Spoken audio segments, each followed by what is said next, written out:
Hola chicos y chicas, hoy por fin les traigo videito nuevo. Para este diseño usé varios de mis colores favoritos.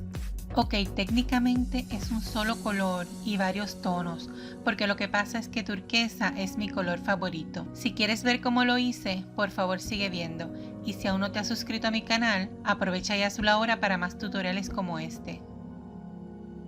Estos son los productos que estaré usando.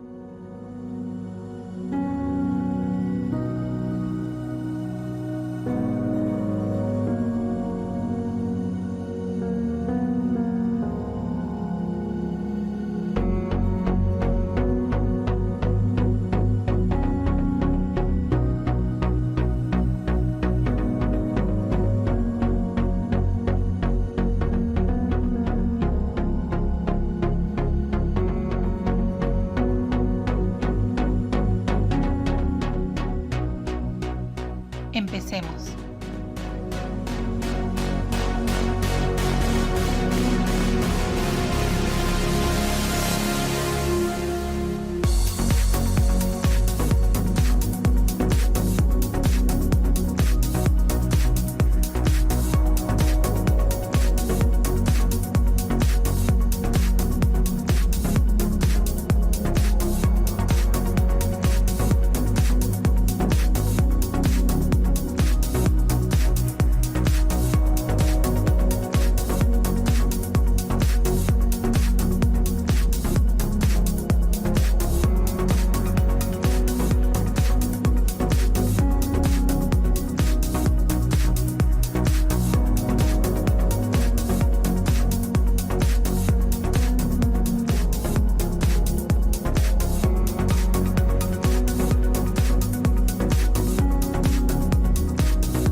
Bueno chicos y chicas, eso es todo por ahora. Díganme en los comentarios cuál es su color de esmalte favorito y yo los veo en el próximo video. Cuídense mucho y cuiden de sus uñas. Bye.